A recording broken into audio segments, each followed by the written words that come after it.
bringing to you my greatest excitement as I now launch the dream that I've been wanting to bring to you all for such a long time. My first podcast, Slaying the Dragon by Elizabeth Allen from Empowered Alchemy, as we celebrate, commiserate, empathize with compassion, raw, wild and real journeys of our soul struggling to get through this human life on Mother Earth during the times of confluence and change. But you know that you have the tools to navigate your highest soul purpose. You know that you are now bringing towards you self-care as you now have the ascension strategies in place to own and honor your own truth and share your story with others, to give them the courage and the strength to know that if you can share one tool with someone else, you are making their day so much easier and so much more rewarding. Hey, Spider Ward. I'm so excited, Elizabeth, to welcome you here today to my podcast, Slaying the Dragon. A chat. It's just a chat about your dark night of the soul, on how you slayed the dragon. And I want you to, in a moment, introduce yourself on how you got the name, if you like, Spider. And it's interesting, even with the web behind you, it's perfect that you're sitting in the shadows, if you like. We've tried everything to get the light onto your face, but maybe today we're not meant to. And I'm happy for people to see that we do our best work when we can work with the shadow. And you've chosen a beautiful pathway of deep traumatic events leading into your life. I want you to share just briefly in a moment how you navigated that journey. But before we do, in case anything is triggering for you or for clients, people watching this podcast, if we bring ourselves into a moment to help hold energy to keep going, because it is raw, wild and real, it's unedited, is that okay with you? Sure. Excellent. I think that's probably a really good idea. Thank you. So I am Elizabeth Allen from Empowered Alchemy, and my passion is empowering amazing people on their journey. And it's been my dark night of the soul that's brought me here today to work with people in trauma and to help them see the light. And it was on my journey of my dark night of the soul how I found you. And I remember all those years ago when I stumbled in to a Mind, Body, Spirit festival, I think it was, when I was searching for the light. And the first thing you said to me, I remember very clearly, you need to see the pelicans. And I went, pelicans? And you said, yes, you'll know what I mean when you come up to see me. And you called me into action, and I answered the calling. And I can't even remember how many years ago that was now, but it was quite a long time ago, wasn't it? Oh, it was. I mean, you and I have been around for 2 centuries, sweets. I think it was probably at the turn of the century. Being burnt at the stake more than once. Probably. I think that, hi everyone, I'm Spider Ward. Thank you. And I do dwell in the shadows. And you are in the shadows today. Exactly. And there was simply nothing we could do to change that. No, we tried moving you around in every position, and that wasn't going to work today. And that's okay, because this is where you do your best work. It's true. So how did you get your name Spider? Can you add some enlightenment into that? No, sure. And I value your right to choose. So, that's okay. No, it's not even about that. It's, that movie, Who You Gonna Call? Ghostbusters? Yep. Well, I don't have to come out of my cave unless the service is required. And so somehow I've become known reasonably well for not being known. I like that little place. It's quite specific. When I'm called to be of service, it's very, very, very specific to that person. So part of my spiritual gift is a cognitive knowing. So when you and I met, the very first time we met, you were crying across a crowded room. I couldn't get you within 8 feet of me, which is usually a sign that I have to stay way on the other side of the wall. I remember and say something helpful. So my helpful was, you need to see the pelicans. And that worked. And I think that I do try and just be quite literal in the service. So my slaying dragons, if you like, maybe I was 15 when I realized I didn't have to capitulate every time. I'm the child of a narcissist, so narcissists run rings around everybody else. And as the child, my aspirations or expectations of what my parent would be bore no resemblance to what I had. So there was a funny little cycle of hope and disappointment. And very quickly you learn that you can't be the center of attention. And so from the moment I was born, everybody wanted to see the baby that put my mum in the background. This is not something that she coped with well. And so there was never a striving to be the best. I was just happy to fly under the radar. And for a very, very long time, even into my adult life, it sat better with me, because the minute I was center stage, I was going to get into trouble. It was my very, very worst nightmare.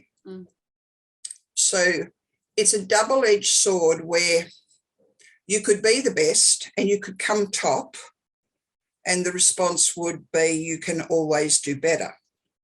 However, if I failed, I got a better luck next time, which was kind of a better response in my world.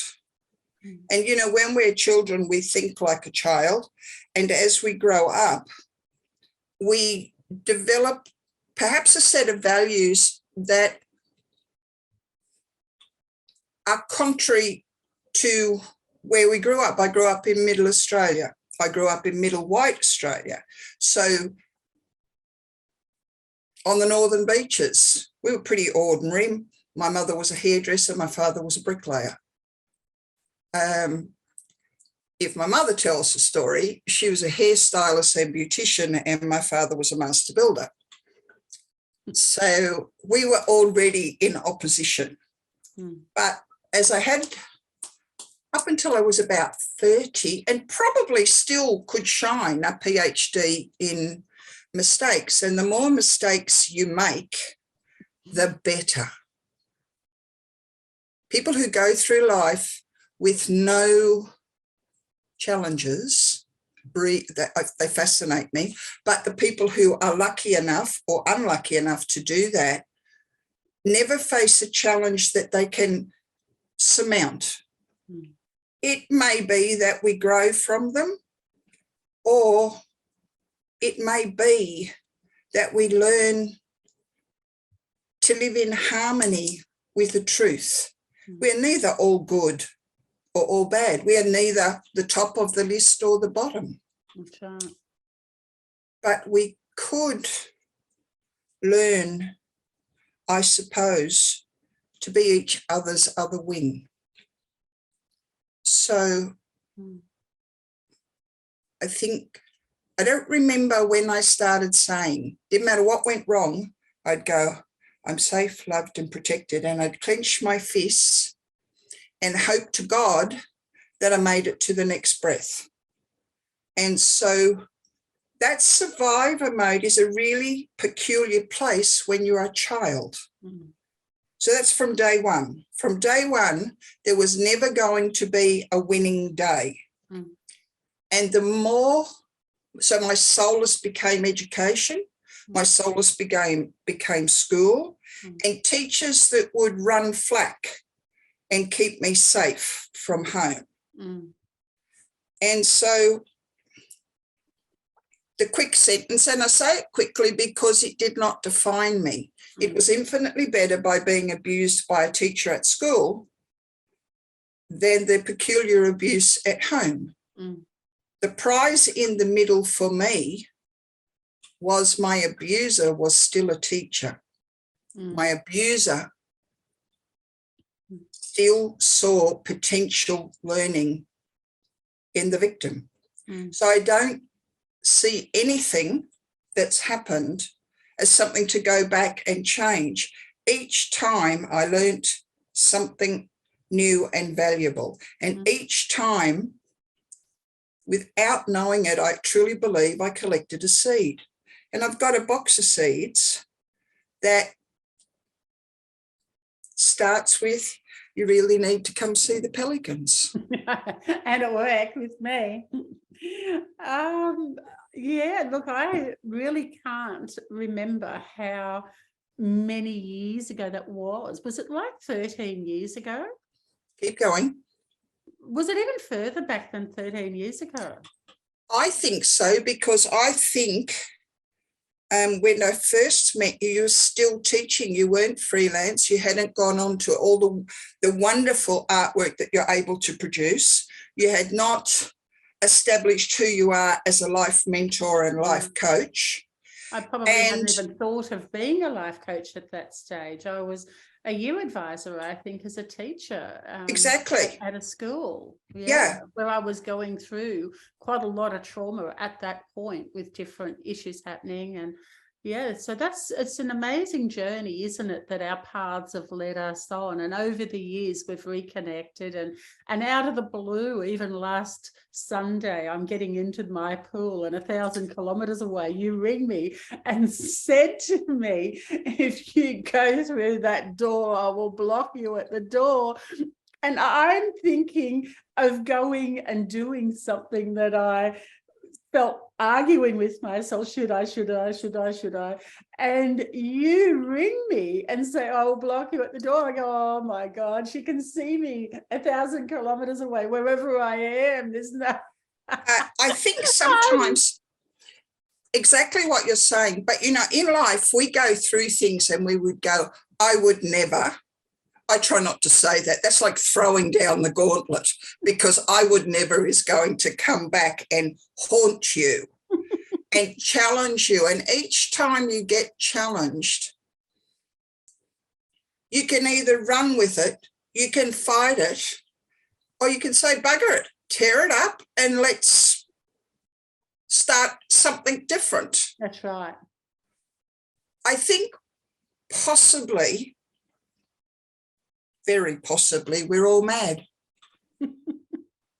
It lightens it up. As Alice was told, and some of the best people are. Absolutely. But in our madness, we find who we are. 100%. I agree with that. In that place, we actually understand a God-given gift that is so remarkably simple. Free agency, free choice. You can say no, and that's it. That's right. God bless Elizabeth Bay Lyons, who said never explain. Because for many of us, that's where we get into trouble. That's where we earnestly try and put feelings and words together, and truly they don't fucking fit. Let's be honest. Nothing you can do can make that That's right. a reality. I think that's what got me into my art, is because the art is my medicine to be able to bring healing to my inner child and the journeys and the traumas of my life. And you know, and that's how our journey met, you know, by being in the right place at the right time. And I don't believe that's ever a coincidence. I think there's always that synchronicity that brings two souls together amongst thousands of kilometers, or, you know, whatever it is, that we are meant to be in that place at that time to hear that message, or to get the next key to open the next doorway, you know. And I think if we don't accept that key and we don't, you know, open that door, we don't know what portal of new life we're going to, you know, walk through to the other side. I think that you're 100% correct. I think that sometimes, for some reason, you know, there's old platitudes that used to be around great sportsmen: no pain, no gain. That's right.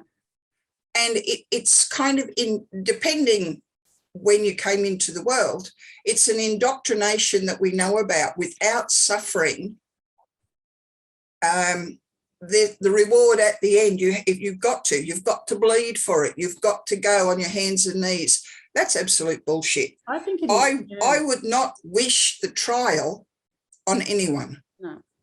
And why did we sign up for that child? Do you think we signed up for it? Is there such a thing as soul contracts, or is that just another part of an agenda to get us to like own our soul, you know, karma, as if, you know, we've done bad in a past life, so shit has to happen to us in this life? What, you know, how does that play out? Can you give some light to that? I truly think I wasn't paying attention in class on that day.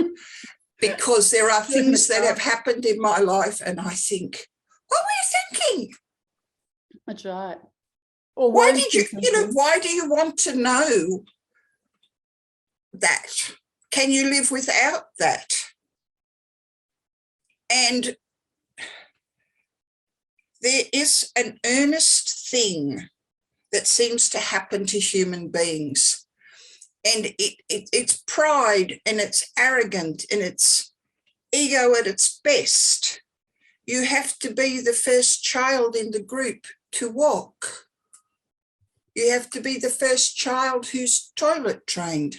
From the moment you take that first breath, you are on a road to the top. And even a swimming coach, I was a very, very good swimmer. And one of my coaches said to me, just remember, sweetheart. And I said, what? He said, nobody wants to know who came second had for breakfast. And so I never had the killer instinct. He would say, in the end, he would say, can you knock 3 seconds off 100 meters? I went, probably. He said, give it a go. Because telling me that I had to beat another person, that be at the top, when I didn't want to be there. Not everybody wants to be. There are people out there who are the best 2ICs on God's earth. And the reason they're the best 2IC on God's earth is they don't want your job. That's right. They want to make sure with all their heart that the best you that is presented to the world is at their fingertips. Mm. They can make that happen for you. And that's like their service. That's what they have to do. And I'm always humbled by the kindness of strangers. I'm very strong in my faith. God and I have been knocking around for a very long time, and I've been fighting with him for God knows how long. However, I do believe he always sends the angel you're most likely to listen to. How do you know you keep company with angels? Well, you don't. But I have found that in the kindness of strangers, when you turn around to say thank you, they're gone. They haven't stayed for the thank you. They haven't stayed for the accolade because they weren't there for that very reason. That's right, 100%. That's the truth. And that particular truth can give you a day of blessings and small miracles, because suddenly we remember the enormity of small miracles. Yeah. without any trouble at all. A random act of kindness is you go into, for instance, say you go to get an x-ray and it's a long leg. Don't know what that means, but it's a long leg, and this particular x-ray place doesn't do it. The random act of kindness is someone who says, I'm not busy, I'm going to ring around and find out in a 50k radius, because that's how far it was, where you can go. Who does it? And I thought, that's kind. That's right. I said, thank you. Courtesy costs nothing. But the kindness was that we all think if you go to an x-ray department, they all do the x-rays. Well, clearly my thought pattern was wrong, because they don't. Not everybody's geared to do a long-legged x-ray. See, I would never have known that either if you hadn't said this, if we weren't having this conversation. So this information happens for a reason, because there must be people watching it that need to hear this. And I'm simply saying, you know, there's that old thing from when I was little at Sunday school. You can't have anything if you don't tell me what you want. That's right. It's not I want gets nothing. It's if you tell me what you want, tell me what you need, tell me where you want to go, I can either do it or I can't. Or I know someone who can do it for you. That's we right. have to be more village minded. You know that thing, it takes a village to raise a child? Yes. This does not give you open slather to be cranky when your kid goes to a village member. That's right. It is, thank you God that there was someone my child could talk to. Yeah. And I think that's the beginning, that little place. True miracles lie in the power of forgiveness and setting us free to explore our own insecurities. We're allowed to fuck up. Can I talk to you about forgiveness? Yeah. I have a problem with forgiveness. I want to do a t-shirt. My t-shirt. I feel like forgiveness is just another F word. Yeah. I feel like change behavior is the key, or, you know, I feel like acceptance is, I can accept that they are who they are, and I can accept with discernment that I don't have to accept who they are because it's not aligned to my values. I can accept I've chosen this lesson for what I have to learn from it. But do I forgive them for necessarily doing this to me, or do I forgive myself for allowing myself to be such a slow learner to repeatedly have to get the same lesson again and again and again? I can accept that there's more to learn. I can accept that there's something there. But I think forgiveness comes from a spiritual, religious background that we have to forgive everybody. And I'm not sure if that's okay. We can accept that maybe they don't have the ability to give us what we need to have, but to forgive them for not having that ability. They could have done their work. We have to do our work. Why do we have to have the right to choose? Oh, harsh, my sweet, harsh. I know. I'm harsh. Okay. I'm wanting your opinion on this. You grew up. Some days I spend the entire day in a gifted way saying, I forgive Spider for not being the person I want her to be. Or I accept Spider for being the person that she is. No, I don't. I am a harsh, harsh judge of me. That's just it. We don't have to worry about anybody else getting a handle on it. We can't even get it right for ourselves. So how in God's name can we expect some idiot who should know better to know better when we can't go, no, thank you, I don't like chocolate. It's a lie, but no, thank you, I don't like Brussels sprouts. Would you mind if I had something else? We simply are conditioned not to do it. And then when we get into trouble for not being kind from someone who is consistently not kind and hypocritical. And then they blame you for the one, and as if you're the one with the problem. Right. So those people, my darling, I don't play with them. And I'm so loving that I look at them and I think just one step closer, throat punch, end of story, gone. And so there's no easy way around it. There are people in this world, whether you're related to them by birth or you marry into a family, who you're just not going to like. Sure. And what's even more important, they aren't going to like you. So we've faked it for generations. We've tried to put on a good face. Thank God I'm not a member of the royal family, because every day I'd have to read shit about what's going on in my family, which is some kind of friggin' nightmare.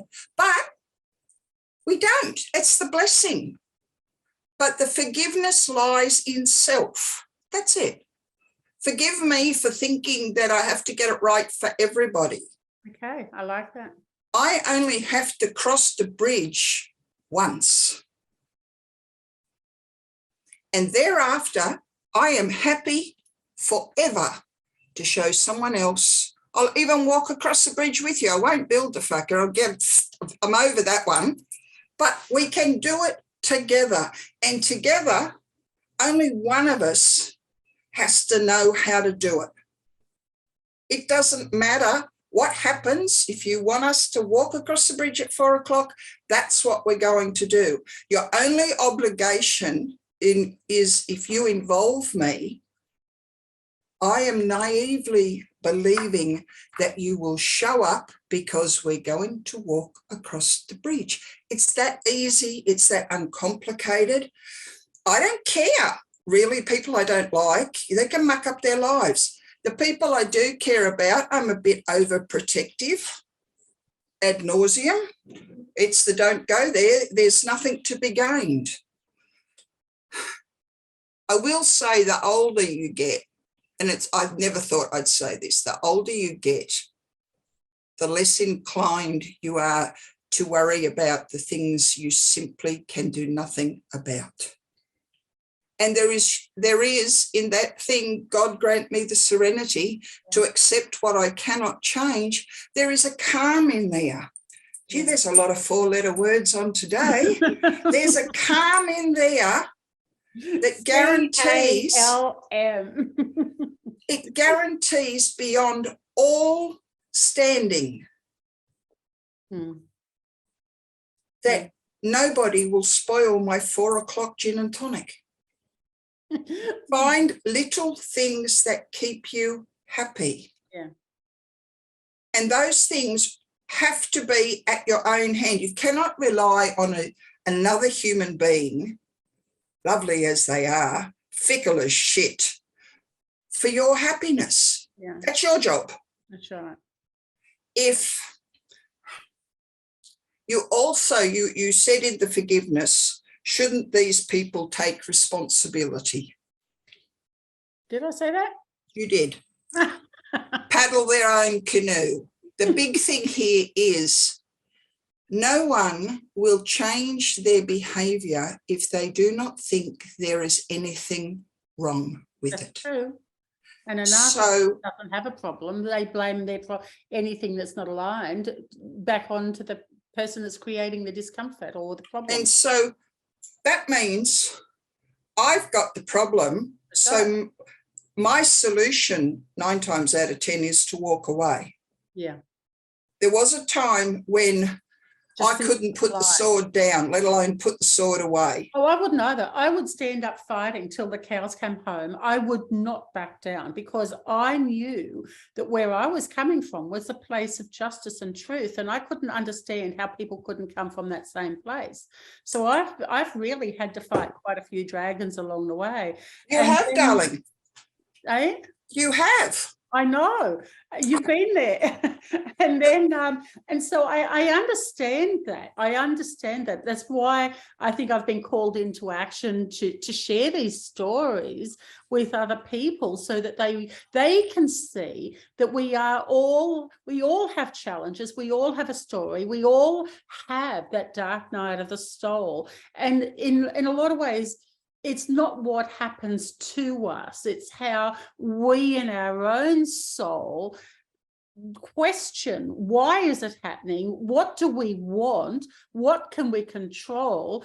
And what do we need to change to get the results that we want? And so the three basic questions, really, aren't they?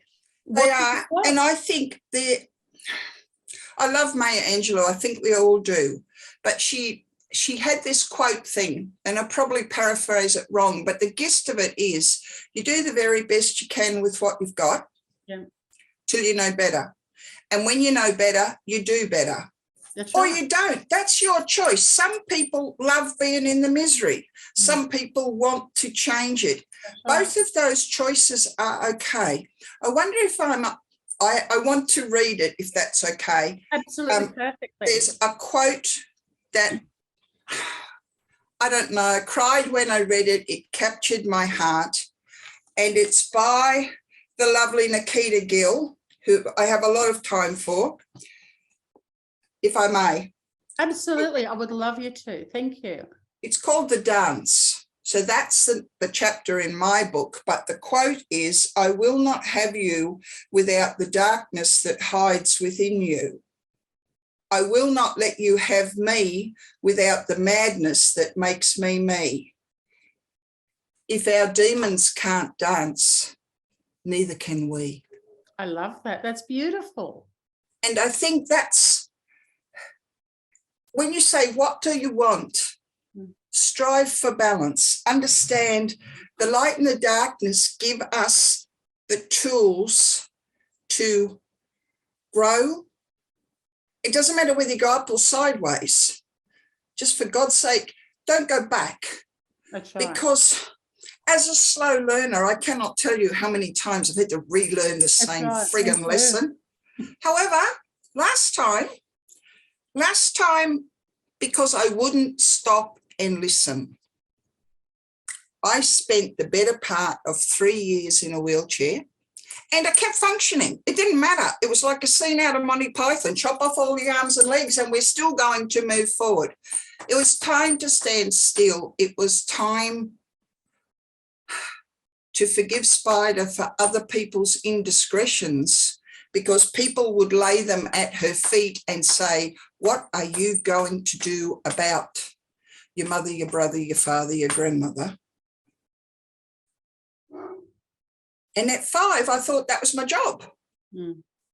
At 15, I decided I only liked 3 of them. Okay, so 3 of them was my job, but it was still my job.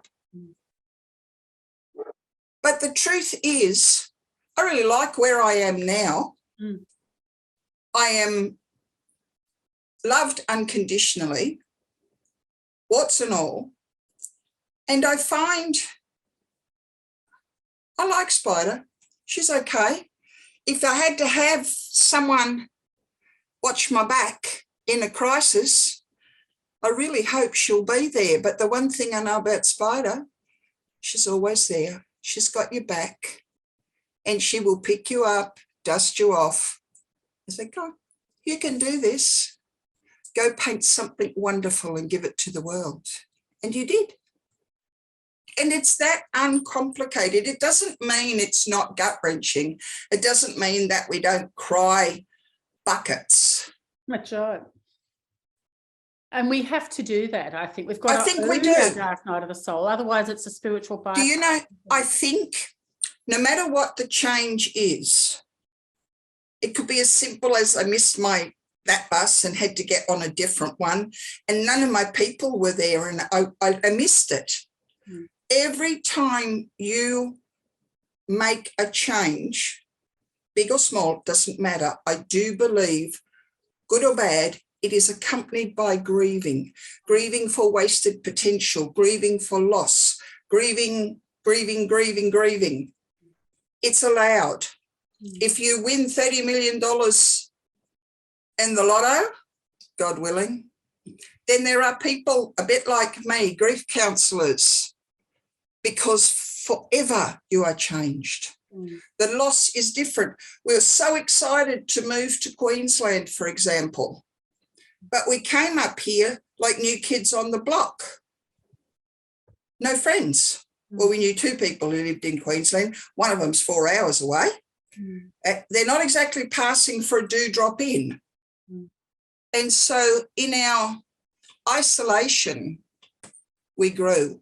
In our isolation, we got better.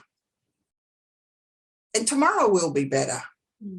Some days are just shit. It's not because the moon was in the wrong place. It just, fact of life, some days are just shit.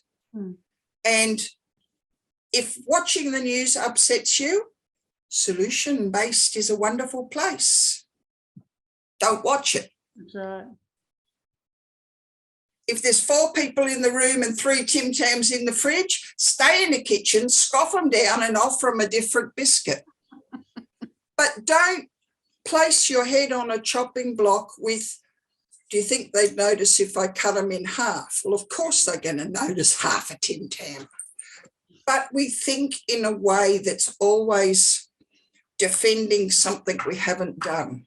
Yeah, it's true. And I think that brings to the table the ability to not devalue someone's trauma or what they're going through.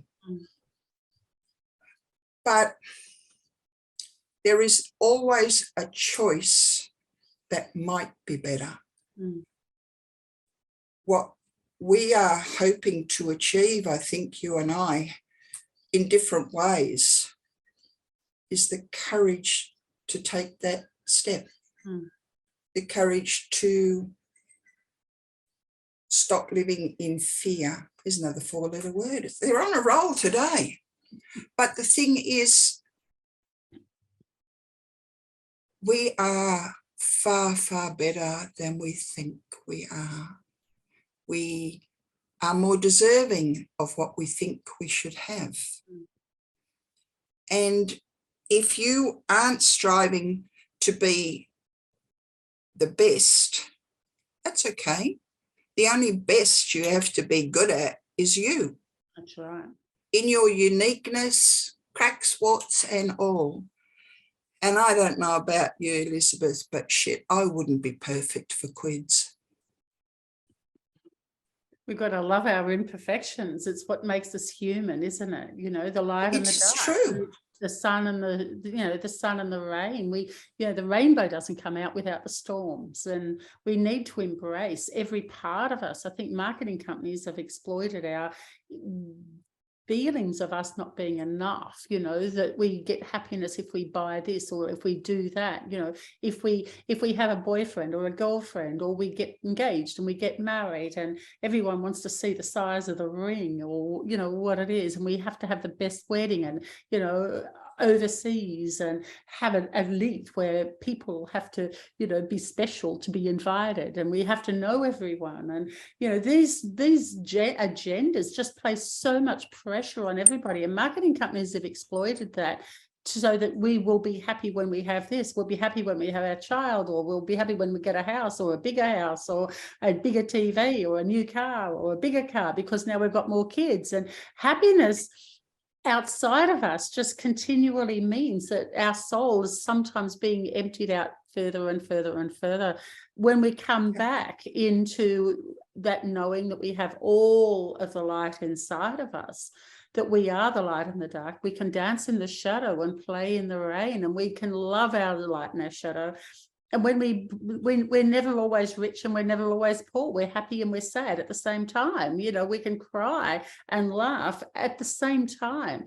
And so when we love every aspect of us and we don't buy or buy into the story that we're not enough or will be enough if we go to Paris or to Hawaii, or your happiness is outside going to the next show or the next thing or the next buying. And I think COVID has brought that back home to us a lot with changing values around the world, where our values became questioned, and what was most important to us last year became insignificant, and now what's most important to us is changing again. We're in a role of complete changing evolution in our world.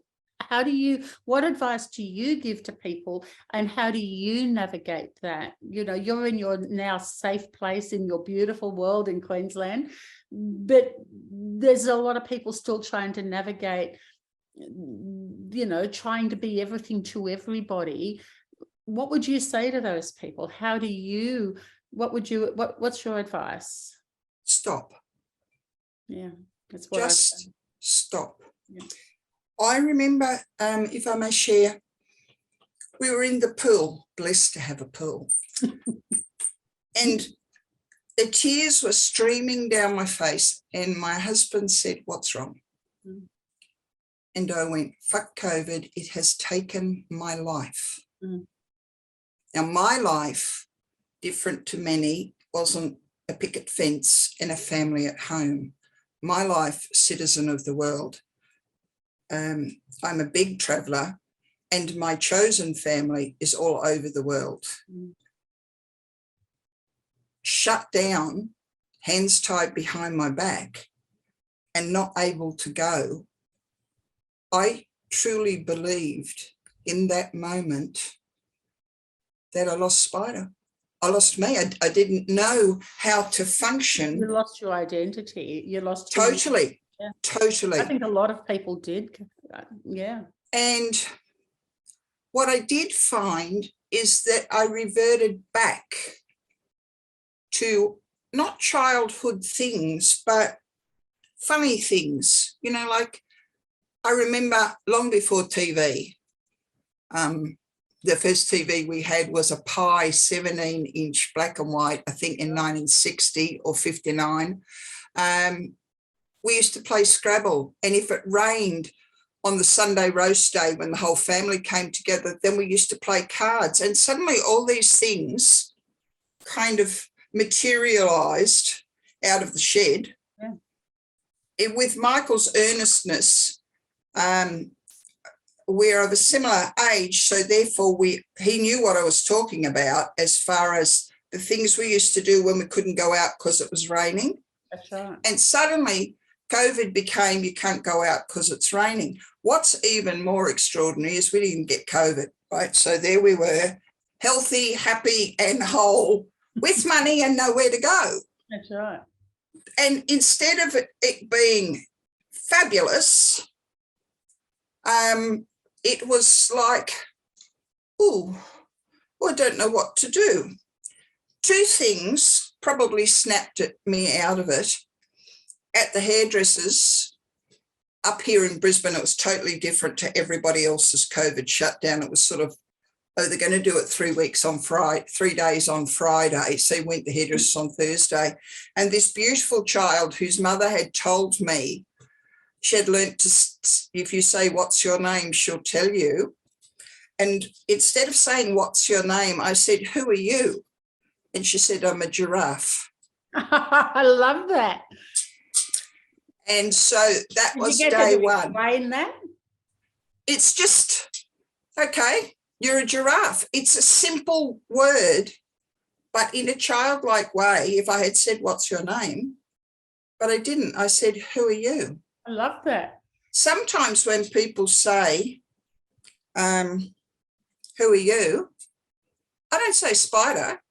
I go, "Michael's wife." Still, you know, for I think till the kids were 16 plus, I was somebody's mother. Yeah.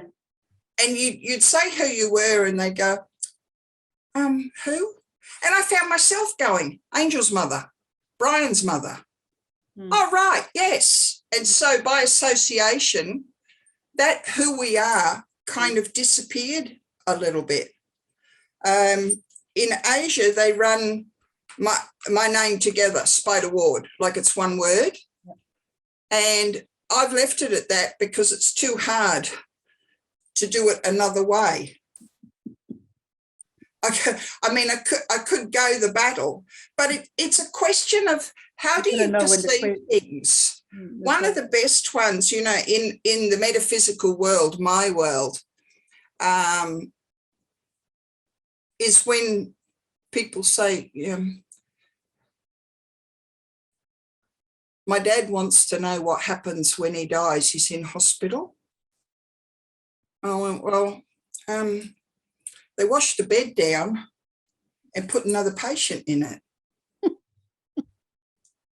And this poor woman clearly I wasn't paying attention and I wasn't particularly psychically gifted. And I looked at her and I said, is that what you wanted to know? Clearly not. And she went, even she wasn't sure. You know, there was this moment of, I don't really think so. I think I was hoping for something. What did she say? Hoping for something with a bit more depth. Depth, she said. No, I think she was still washing the bed down. Oh, don't. So it's not all hugely deep. It's not all a bed of roses, either. No, it's not. And I think that's life. I think that's the wonder of it. Oh, do you make me laugh? You know, what would you do? And it's always, I don't know. And it's okay not to know what you want. It's okay to be really and truly overwhelmed. It's okay to have zero tolerance for idiots and fuckwits, because, God, that's a breeding program that won't stop. And most importantly, if someone makes you feel less than you are, please don't play with them. That's Walk right, away. exactly. 100%. And there's nothing to prove anymore. Yeah. No, and you don't want to ever shrink your energies and your values or your soul to keep other people happy. Happiness is their responsibility. Yeah. And you grew up with a narcissist blaming you because you weren't complying. And you don't know how to comply because it's always changing. The ball game's always changing, isn't it? And I think that we could say that about life. Well, I think so too. I think we need to get back to, it's not a harsh truth, but every kid in the race doesn't get a prize. That's right. But nowadays at school, they have participation awards where everyone is a winner. I think that's crap. I think everybody needs to learn that you only get out of life what you put into it. And sometimes we can put in everything that we've got and still get the hard knocks. And it's not necessarily that's karma that I must have been a really horrible person in a past life. And so now what am I doing? More hard knocks just to make sure that I'm doing my own work. I'm not sure about those stories. How do you feel about those stories? I don't like them. Look, life is hard. Yeah. That's all there is to it. Motherhood is not all it's cracked up to be. Neither is fatherhood, and let's face it, being a kid sucks. So generally, we have got to find a way to support each other in whatever dumb shit thing we agreed to. Called our soul contract. Is that what you're saying? Yeah, I think it's different to that because I rip them up all the time. I've become all-knowing in recent years, and because I'm that good at failure, I can concede defeat pretty quickly. So if I'm screwing up that and that and that on the soul contract, I rip them up, right? They're gone. And only focus on the stuff I'm doing better at. And if I'm already a shining star at it, well, I don't have to do it anymore. I'm off the hook. I must have learned something.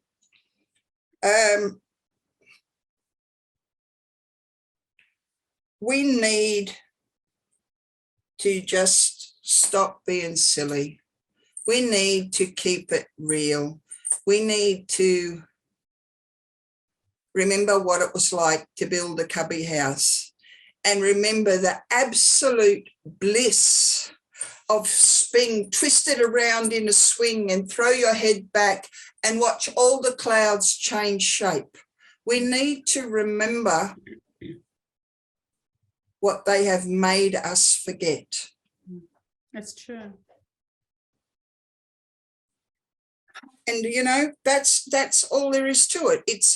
It's not hard, but because basically I think the fix is relatively simple, just don't do it, don't play with them. Do I think they need to know what assholes they are? Well, probably. But last time I had a go at that, I came second. So did I. And so... Why is that, though? Why is it that the people, this is a question I've always asked, why is it that people that,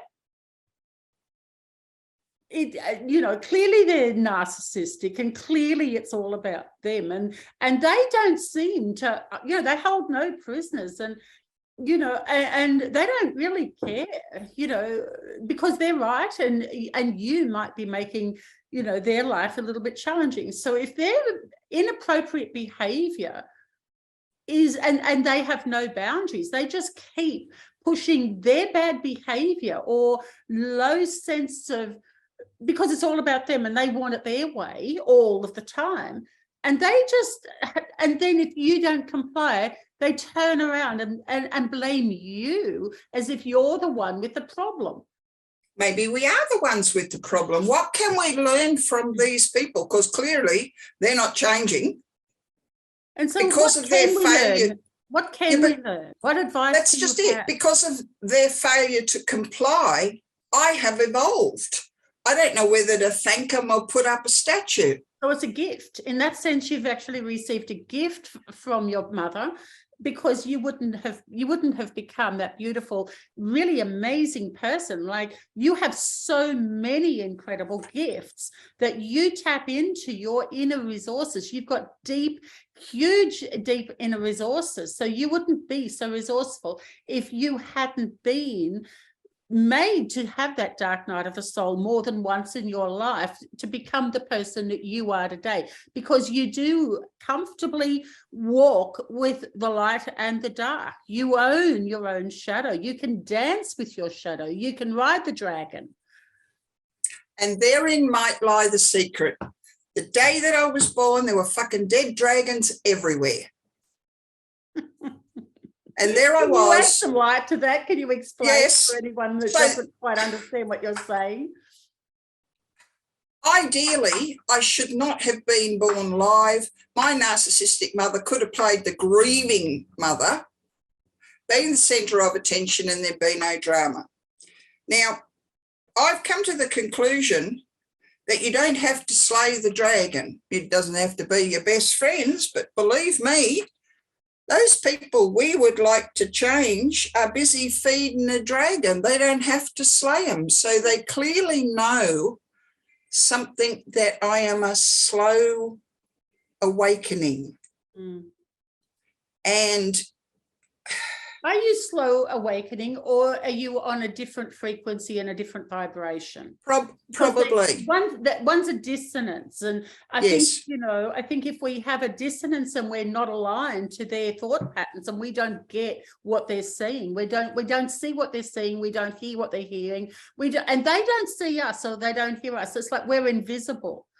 And we wonder, how does this happen with someone so big and so loud? How can people not see me? How can I not be heard? Have you ever asked yourself that question? Constantly. And when I was in a wheelchair, I was more like Ayers Rock than a tall tree. And I cannot tell you how many people fell over me. It's not like you can't see me. That's right. Or hear you. Like you have a big presence, Spider. I do. Yeah. I do. And but you know that thing, what doesn't kill you makes you stronger. Right. So for a very, very long time, it was of no great consequence whether you liked me or not. I had a battle to fight, and every day it was to ensure that I was safe. That was my whole purpose for living, not surviving. It was a warrior thing. It was a battle. And while I was compliant up until I was about 15, when I figured, damned if you do, damned if you don't, I'll fight back. Truth, justice, and the American way. Absolute waste of time. Because I truly believed if I exposed her, exposed the truth, people would stop kissing the ground she walks on and seeing me as the evil one. Sure. But that striving for revenge, striving for the truth to be heard when it didn't have a place. Well, it was against their agenda. It does have a place, but not in that alignment. So people say, how do you explain you? They would say that to me and I'd go, you know that kid in the story, the Emperor's New Clothes, who screamed out he's not wearing any? Well, that kid grew up to be Spider. Nobody to this day knows what happened to that kid. And so your learning curve, I found solace, I found true redemption, if you can say it that way, in being of service to others. 90% of the people who come across my path, there is a solution to their problem. As a child of a narcissist, there is only one solution. One of you has to die. That's the end of the game. It is the ultimate mind game that goes on all of your life. Right. And eventually one of you dies. And that's the end of it. There's no new play. There's no new material. Yeah. And how do you have acceptance for that? I think, if I'm truly honest, with great difficulty, because always you hang out that one day you will have your day in court, one day your voice will be heard, and one day you will be vindicated. So it's kind of a mute point, I suppose. Yeah. Is it a dragon slayed, or all you have to do is beat the dragon, outlive the dragon? Then there's only one story, and it could be argued the truth survived. We hope the truth survives, and we do pray that the truth does come out. We do pray that the truth is light, and that there is that universal energy towards what is right. But as we're going towards the light and the golden age, and we've talked about this in other podcasts, and you as a psychic would be feeling this pull towards, the closer we get to the light, the more the dark wants to pull us back down again, because who will you be if you're in the light? What will that do? What will that expose? And so there is this push and this pull, and how can you explain what's happening in the world at the moment the best that you can, from a psychic perspective, when you're feeling the energies of those that are in so much trauma, and you can see the truth of the black and the white, the light and the dark, and you know that the yin and the yang have to work side by side. But the closer we get to the light, the more dark there's going to be to pull us back down. It's an absolute truth what you say. I think, well, if you will let a machine do for you rather than you do for yourself. I've heard so many people say, well, if you do this, it's going to free you up. And I think, to do what? I'm free. I was free before. That's right. The more mechanical the world gets, and let's face it, robots don't sleep. And a human being without sleep, I become cranky. Fear-ridden and unreasonable. Human beings, we need one another. That's right. And I think we're getting too big a buzz out of people's hardship, demise, and not enough. I know good news doesn't sell papers. We all know that.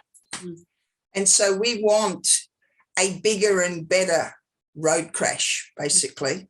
And people who are getting addicted to that, though, they turn on the TV. That's people's dark side, and we've all got one. Yeah. And we all tend to laugh at things. We've got to stop expecting bloody perfection. We've got to stop believing that the pot of gold is the answer. We've got to somehow be reminded that in the 1980s and 90s, when the interest rate went to 17%, not 5, 17, that we fought like rebels to keep our house, to keep food on the table. We all did it. We worked 18 hours a day. We despaired of what could go wrong. And you know what? I'm still here. I'm talking about it. You will wake up tomorrow. And when you wake up tomorrow, please God, there's something better. You have got to learn to open your eyes and see what something better looks like. Sure. And it doesn't have to be a big thing. Something better is that the Tim Tams that mysteriously were eaten by the Tim Tam monster have been replaced. It's that uncomplicated. Enjoy. It's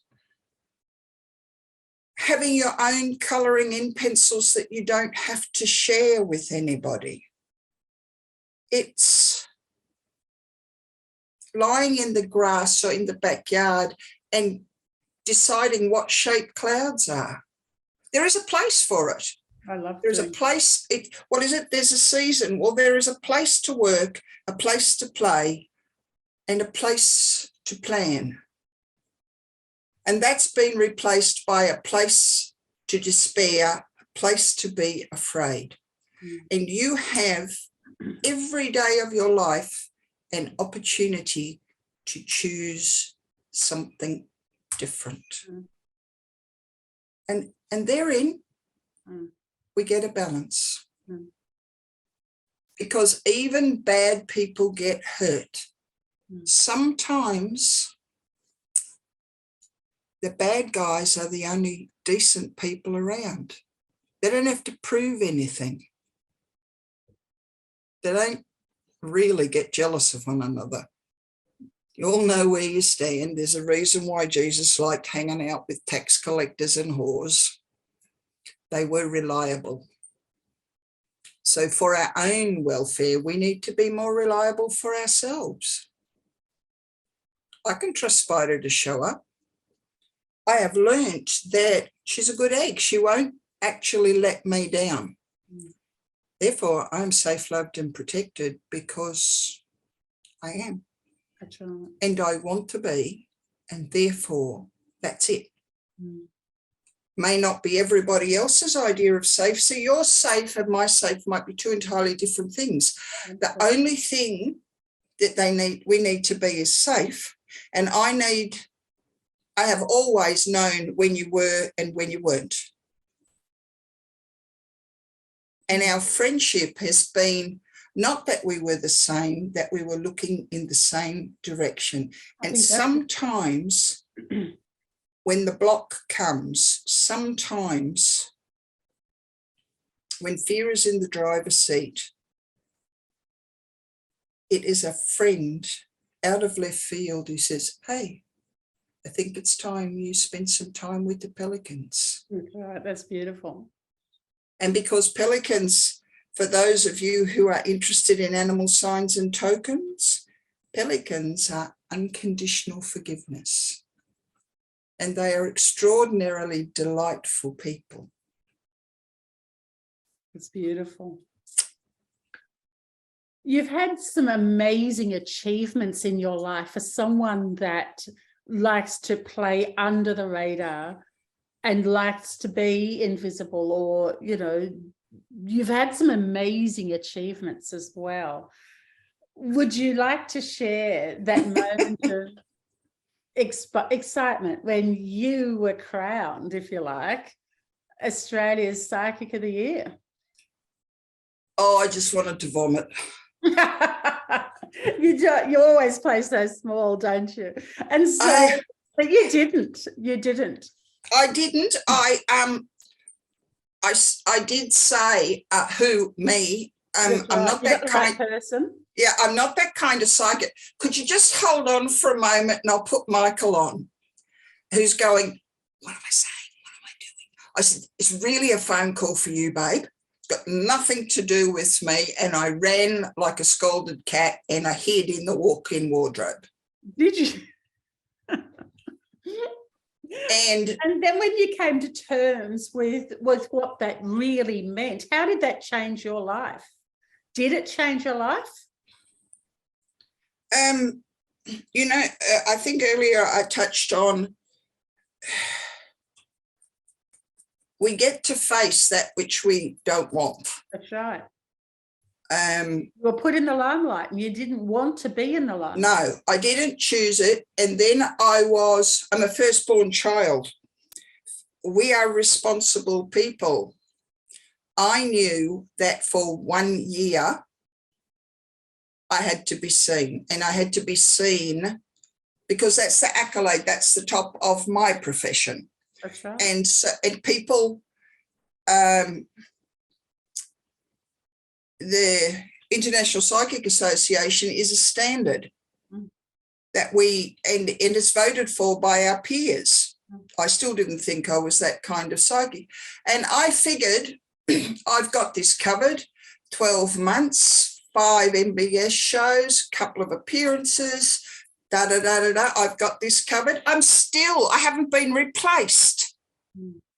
I needed COVID to shut it all down so it didn't have to be seen. Yeah. And so occasionally I'd do something and I'd look across and Michael would be packing the trophies up when we did the Royal Easter Show in Sydney. And I went, what? Why would we be taking those? I said, you need to take those sweets. We'll put them up. I thought, oh, God. And it was an ordeal. I would rather not be on the top. There are things I know about humanity. I know it's nasty, fickle, and jealous. And all of those things present themselves. It's not like I needed to have it reinforced. I knew it was there. I think it's a little bit like when you graduate from university and that's what you've achieved. That's the accolade for the work. The one that meant the most to me was the year before, in 2019, I was inducted into International Psychic Hall of Fame. Fantastic. Congratulations. Thank you. And that meant more. That acknowledged how long I had been doing my work, my way. And then I think a colleague said, you got to stop this shit. There are so many people in the world and we have so many different types of psychics to be there, to stretch out a hand and to be of service a different way. And you are just one example of that. Yeah. And I calmed down. I really and truly, the kindness of a colleague who I have known a very, very long time, another Elizabeth, put it in perspective. And the thing is that at the end of your career, if your peers think you're doing okay, that's kind of nice. Yeah, 100%. That's beautiful. The good thing is that I have somehow found a way to go back into the shadows. I can be found. It's not hard. Although sometimes I don't know, we do things. The oxymoron is I wrote a book. Now, that's not going to keep me in the shadows. That's right. But the people who are supposed to read the book found the book. And that made a difference as well. Yeah. So it's proof of the pudding. Yeah. I think when you are called to be, for those of us really who are called to be of service, that's our job. That's what we do. Yeah. Whether it's good, bad, or indifferent, it doesn't matter. But it doesn't come with a striving to be at the top. No.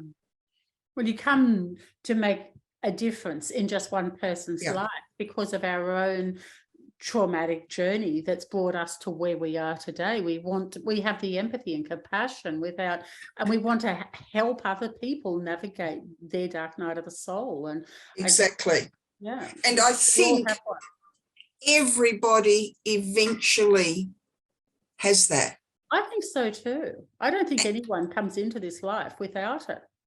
I think the really great thing is that there are a few of us 20 bridges up the road who know the agony and the ecstasy of it.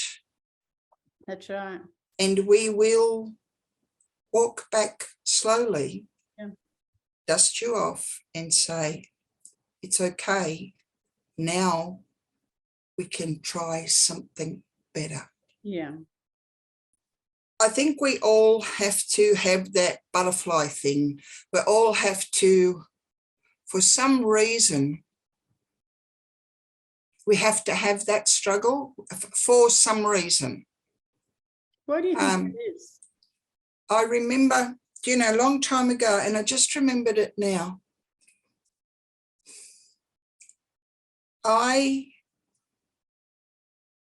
One of my early readings was for someone who was a pedophile. And he told me up front, I can't tell you what a warm, fuzzy moment it was, but he did not come to me to talk about being a pedophile. And I need the listeners to hear with compassion that this man only had one child and she took her life because she failed an exam. It's dreadful. Absolutely. And so he did not come, it's not who came, he came for a way forward. The question is,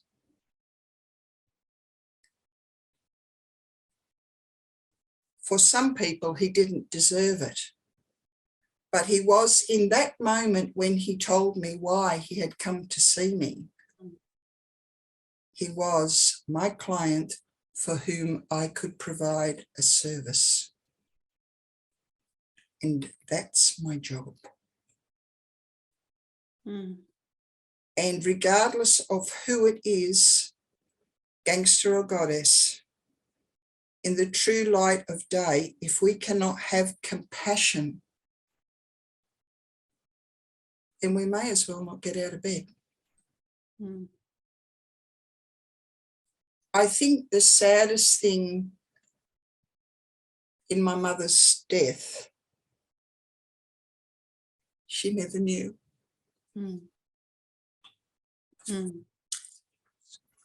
It's true. It's okay. And that's good that you're sharing this moment with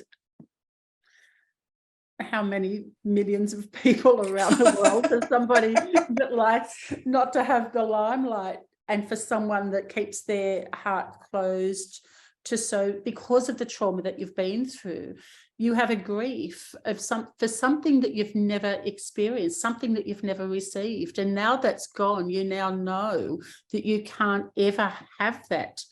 And that's where I think, instead of having the forgiveness, I think I come back. Wish there was another word. Acceptance. I feel like acceptance, because I can accept the fact that my soul had to go through these lessons to get the learnings to make me who I am today. But that doesn't mean I can forgive their bad behavior. Oh, no. And I don't think that that's what we're talking about. I think we have an expectation of whoever we are forgiving. We have an expectation that they are supposed to be something. They're supposed to be what I need them to be. Well, the truth is, in that madness, in whatever drum she heard, I became the person I needed. And I think that is where we need to find peace. And that brings it. That literally, there's suddenly, when I talk about the miracle of forgiveness, I got the goosebumps now, is the weight that's lifted off you, in that no man's land where it's not going to happen. That's right. And so I teach people a lot about the miracle of forgiveness. However, got to look at the small print. You'll love this. I know you will. Can you share that with me? Yeah. I never, ever, ever put it to the test. I can say with the highest integrity and intention that I forgive June for not being the person I want her to be. I can say that. That's my intention. That's right. Is. In which case I am dealing with a familiar place, disappointment. Disappointment can be managed. Hurt, pain, fear is a recipe for revenge. That's not going to serve me in any way, shape or form. So I have to find another way across the bridge. You don't need to have them in your life anymore, or you make yourself less available, and you don't give power to what you don't want in your life. And you don't wander down a road of eternally hope and disappointment, hope and disappointment, hope and disappointment. You know, I used to wonder, why did I keep putting myself in front of the firing squad, hoping to get different results? You know, if I choose to put myself in front of the firing squad, at some point I have to expect to get a bullet. And with narcissists, they do have the bullets in their gun, and they will use them. And so that is why, discernment and not judgment and detachment. Absolute emotional detachment or non-attachment, 100%, because that's our survival. And so, you know, as a slow learner, I feel that, surely things will change this time, and surely it'll be different, and I can help them because they need help. That one where we actually think we can. Out that rescuer, and we now know that every single time we step into being the rescuer, we will become their victim. Not if, it's when. And so we've got really recognize we don't need to do that anymore. That cut the cord and nothing. Yep. And that little voice that says, well, maybe they haven't heard from us for 10 years. Maybe they've changed. Well, the truth is, my darlings, you have changed in 10 years. You're not the same person. Right. So you haven't got the wherewithal to confront someone who sees nothing wrong with their behaviour. That's right, because they're right. And there's not a problem. They're right. And that's why that lightness is not a cue for us to digress. No. That lightness is that light bulb moment when you know what's best for you. And that's the only person you can do it for. You've got to do what's best for you.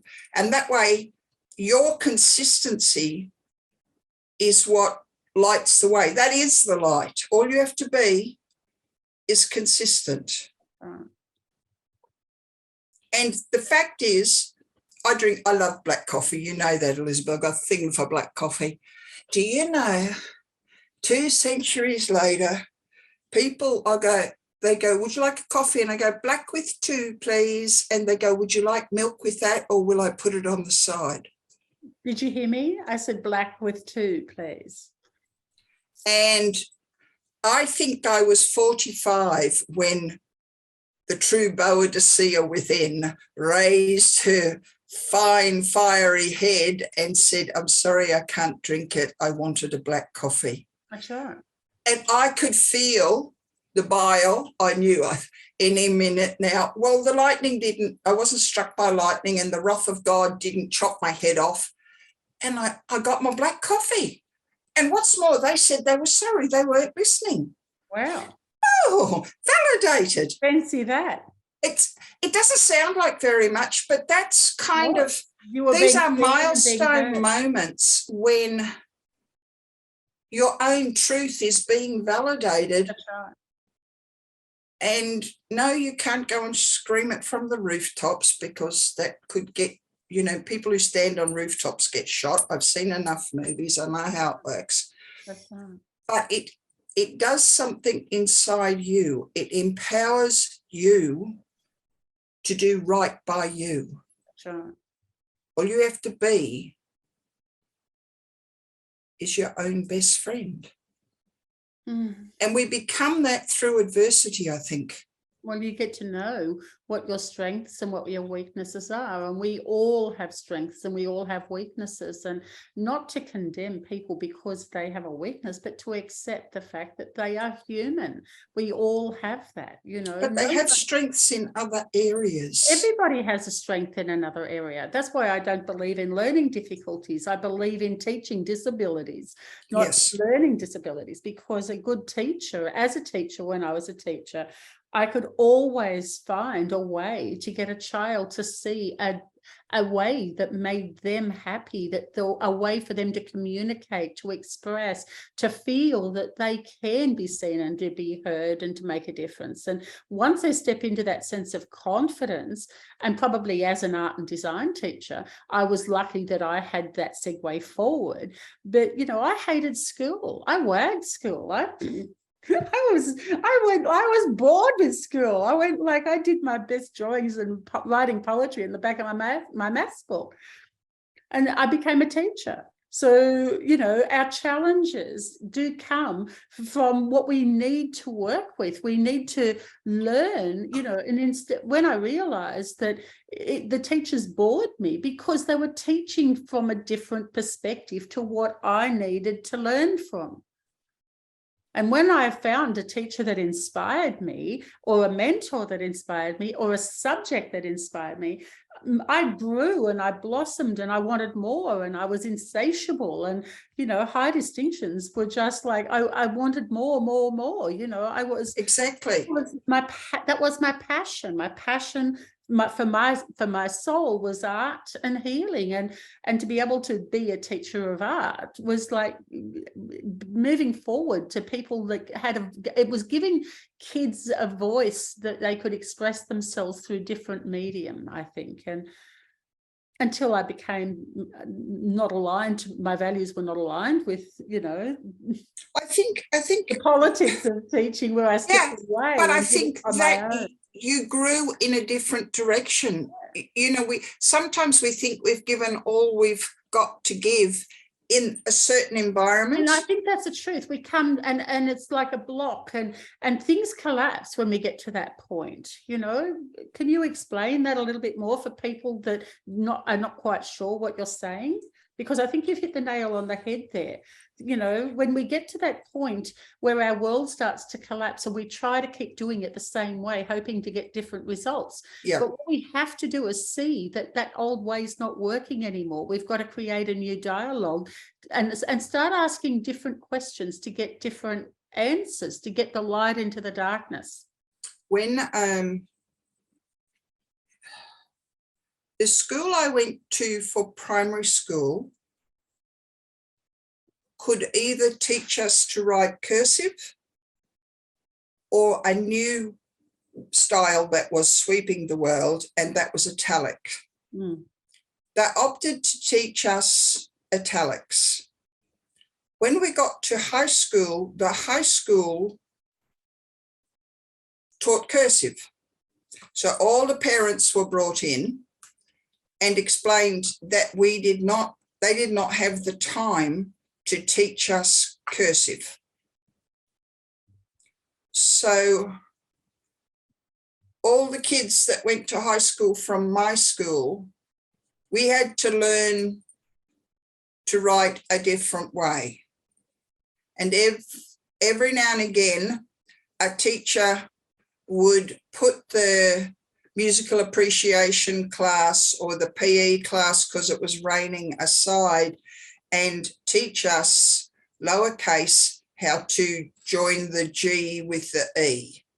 And so slowly, by the time we got to 14 or 15, we could produce something that they could read. Just got writing under my belt and computers arrived. As a mature age student, when I went back to uni, everything had to be done on the computer. The first 2,000-word essay I wrote it, saved it, did all that shit, closed the computer, went home and couldn't find it. I didn't know you had to format it and give it a name. I never learned that. Still, you know this, I'm tragically tragically retarded when it comes to IT. I shouldn't touch it. And so I went to see my tutors and I said, this is the deal. I've read all the rules of the university. I can find nowhere where it says I can't handwrite and hand in. And there was this pregnant silence where it was going through their mind. You know, like if I could have produced a quill and ink at that moment, I would have. I'm left-handed, so I wrote backhand, and they couldn't read it. And I went, that's really not my problem. That was brave, not my problem. True. And so they decided that I could read it. And so all of my work went in by hand. Fantastic. We can find another way. You know, I am 70 in April, and I was born in 1953. In 1953, if you were left-handed, you were still recognised knowingly as the devil's spawn. That's right. Especially and so there was every time, if there was the good way, the bad way, and then there was a really shitty hard way straight down the middle, it appeared that that was what it was. So when I say it wasn't about slaying dragons, all I did for 15 years was bury other people's dead dragons, because that was the only job available to the devil's spawn. I have since found out that the only devil's spawn in the entire world is a Brussels sprout. And I'm happy with that arrangement. So after a while, I started to feed the dragons. I found out that instead of arguing that the dragon was wrong, that if you tell the dragon they're right, they shut up. They've only got one set of arguments, and that's the one where I fight back and I go, you are evil, you are wrong, this is wrong, you're not doing the right thing by people. But instead of that, I go, you're absolutely right. I might add that should they challenge, you're absolutely right, I have no argument, because that's as far as I got with the clever plan. However, it is clever. People haven't got a comeback. If they want to be on that bloody soapbox and preach the high and mighty word of God or their own misplaced belief system, let them go for it. Is not my monkeys, not my circus. Isn't that wonderful? Not my monkeys.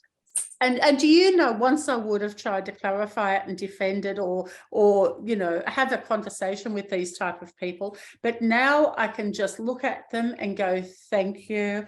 You know, and the word thank you, I love that word thank you, and it says everything, and I can just walk away, because you've got to recognize that we can't change the world. If they think they're right and they've got all of the information, they don't need your opinion, because they've got all of the answers themselves and they're right.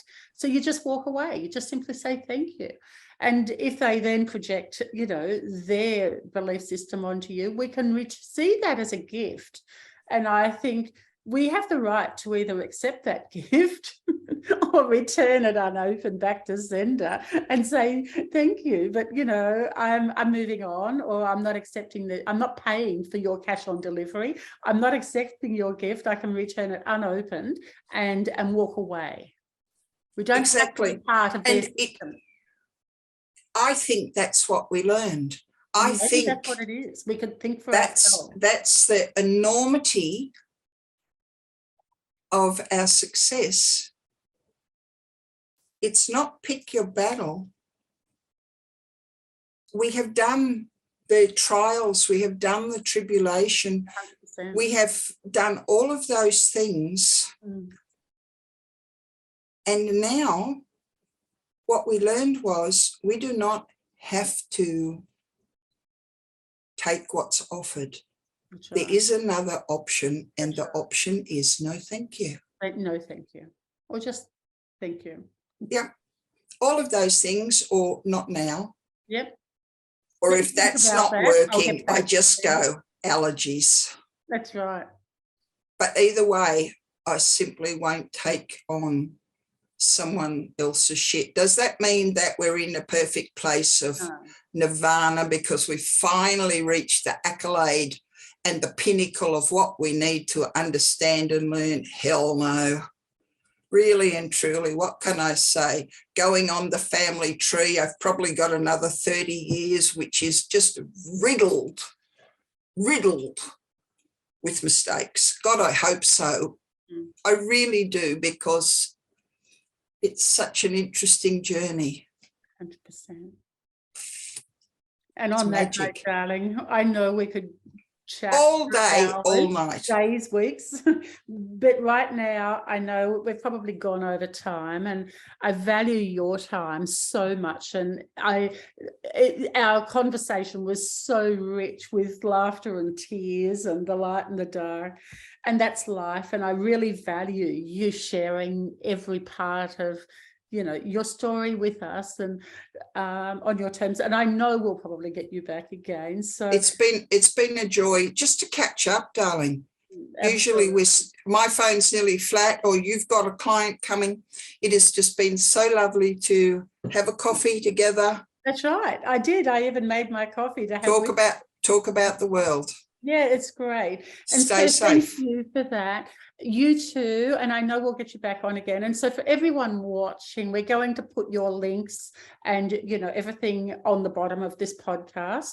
So if anyone has questions for you, Spider Ward, can they please just write their questions, I think, on the YouTube podcast. Let's go into that and share it out through the world. Yeah, because sure. I think if it's just done on private channels, it doesn't get the traction you do. I think your messages need to have. And I think there's a lot of light that comes from having the honesty with really owning our journey, our dark night of the soul, and making peace with that. And I think that's what slaying the dragon is about. It's about absolutely the dragon is the monsters, and when we look the fear in the eye and we become friends with the shadow and friends, we can dance with the dragon and ride the dragon. And exactly. we don't let that control our mindset anymore. We're actually now rising into our own I think accepting who we are without apology. We don't, we're not too big, or we're not too small, we're not too loud, or we're not too quiet.